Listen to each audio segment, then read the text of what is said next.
Oke guys, ketemu lagi dengan soal nomor 60. Soalnya sangat singkat, yaitu berikut merupakan proses modifikasi pasca translasi. Pasca berarti udah ya.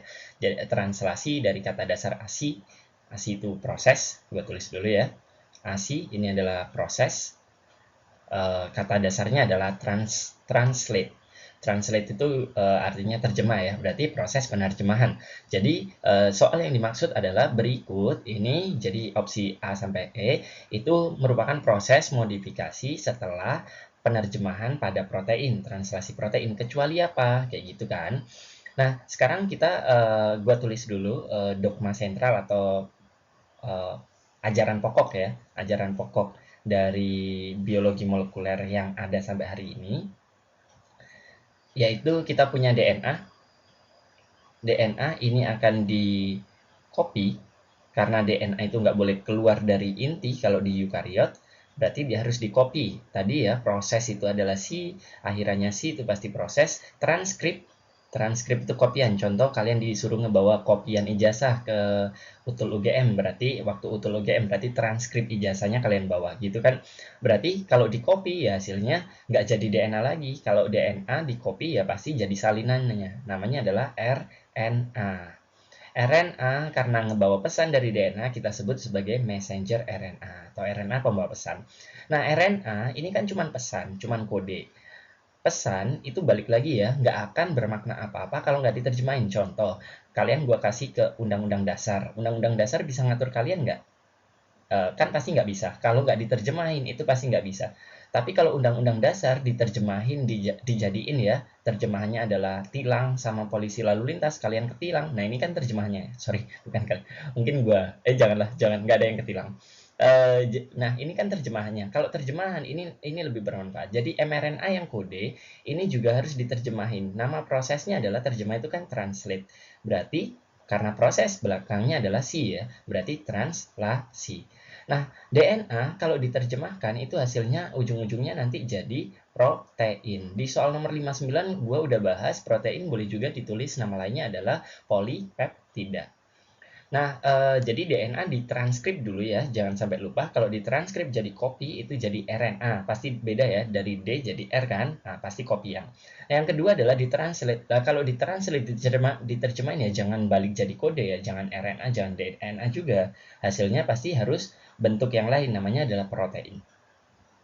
Nah, transkripsi ini kalau di eukariot, eukariot itu udah dibahas di soal nomor berapa ya? 56 ya, seingat gua. Itu adalah organisme yang punya membran inti ya, eukarion. Transkripsi ini terjadi di nukleus alias inti sel, sedangkan translasinya, penerjemahnya adalah terjadi di ribosom. Jadi kayak gini ya, DNA ini adalah resepnya, sedangkan kokinya itu adalah ribosomnya. Gua tulis ya, ini adalah resep, DNA adalah resep, ribosom adalah koki.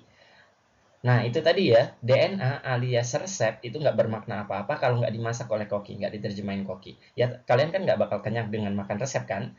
Tapi kalau diterjemahin oleh koki, ribosom hasilnya protein, nah ini bisa dimakan ya. Ini bermakna.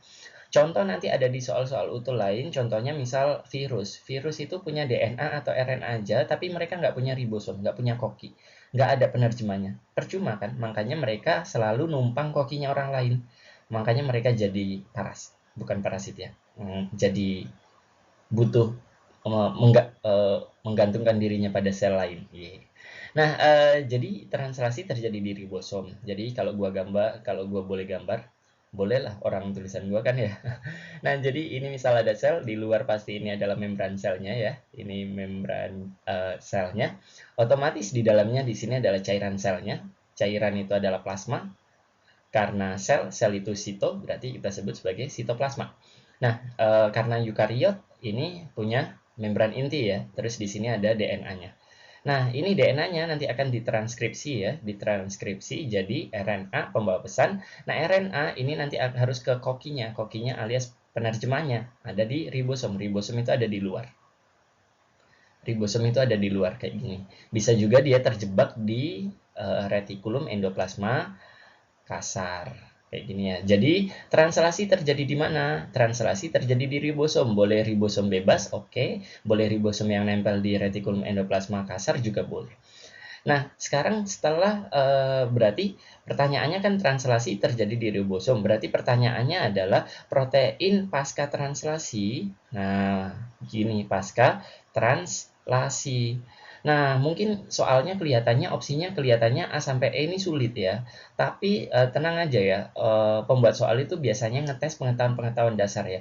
Kalian sebenarnya di sini dites apakah kalian tahu translasi atau enggak kayak gitu.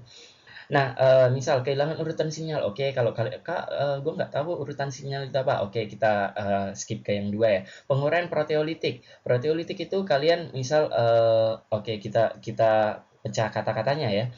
Proteolitik dari kata protein sama litik. Litik itu gua bahas di bab fotosintesis ya, lisis ya, alias pecah. Litik itu pecah. Berarti artinya bukan protein pecah ya, enaknya adalah pemecahan protein. Pembentukan ikatan sulfida, oke lah kalau kalian nggak nyambung, nggak masalah kayak gitu, tapi jangan panik. Yang paling penting ngerjain soal jangan panik. Yang D, penambahan rantai samping karbohidrat. Yang E, penambahan asam amino pada rantai polipeptida. Nah, DNA itu kan kalau ditranslasi hasilnya jadi protein. Balik lagi di soal nomor berapa ya tadi yang enzim-enzim, protein itu tersusun dari protein ini kan tersusun dari asam amino kan, tersusun dari banyak asam amino. Berarti kapan kita nambahin protein jadi gede, jadi asam aminonya jadi banyak, atau kapan kita nambahin asam amino ke urutan protein kita, itu ya saat proses translasi gitu. Jadi penambahan asam amino pada rantai polipeptida ini kan berarti ngegedein protein alias bikin protein. Ini kan berarti masih gua tulis masih ya. Ini masih bikin protein. Kalau masih bikin protein itu artinya apa? Kalau masih bikin protein itu artinya dia masih translasi. Berarti ini udah pasca atau masih translasi? Masih ya, ini masih gue tulis ya, ada tulisan masih translasi ya. Berarti E ini bukan. Kenapa? Karena di sini masih translasi, bukan pasca translasi. Jadi jawabannya ini. Jadi pasca translasi ini sebenarnya, ini yang terjadi di pasca translasi adalah di otak-atik biar proteinnya bisa keluar dari sel. Misal dikasih ikatan sulfida. Ikatan sulfida itu ikatan yang kuat, tujuannya apa? Tujuannya biar proteinnya nggak rusak ketika dia proteinnya dari dalam sini ya, dikeluarin ke sini. Nah, di sini biar nggak rusak, proteinnya bisa punya ukuran bentuk 3 dimensi, ada ikatan sulfidanya. Terus nanti gue bahas di bab materi lain ya.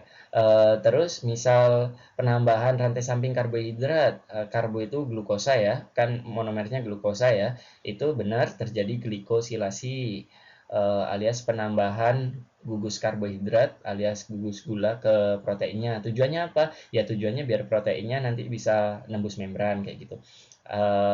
Terus juga sebagai sinyalnya si protein ya biar dia bisa diarahin. Misal kayak gini, proteinnya kenapa ke arah sini, kenapa proteinnya nggak ke arah sini? Nah, kenapa kok arahnya kok ke sini? Ya karena ada sinyalnya. Kehilangan urutan sinyal, iya sinyalnya ini di otak-atik lagi ya, misal metioninnya dihilangin, kan setiap translasi kan selalu diawalin metionin. Sebenarnya gue pengen bahas ini di satu bab materi sih seharusnya. Penguraian proteolitik sama ya, sinyalnya kan tadi di otak-atik ya, berarti protein yang udah ditranslasi ini harus di otak-atik lagi, ada yang dipotong misal, dicerna, berarti ya proteolitik ya, diurain, walaupun nggak semua, dimakan dikit gitu. Jawabannya adalah E ya, kenapa? Karena E penambahan asam amino pada rantai polipeptida tadi apa? Protein kan? Itu kan di soal utul ini dibolak-balik ya, polipeptida protein selalu digunakan berkali-kali. Tujuannya biar kalian pusing. Enggak. Jadi jangan pusing ya. Jadi jawabannya E. Kenapa? Karena E ini sejujurnya adalah bukan pasca translasi, tapi masih translasi. Buktinya apa, Kak? Buktinya adalah penambahan asam amino pada rantai polipeptida. Artinya protein atau polipeptidanya masih tumbuh, masih nambah asam aminonya. Ya berarti itu masih pembuatan protein alias translasi protein. Kayak gitu ya. Translasi ini kan pembuatan kan penumbuhan protein dari kecil sampai gede. Ya berarti jawabannya E. Oke.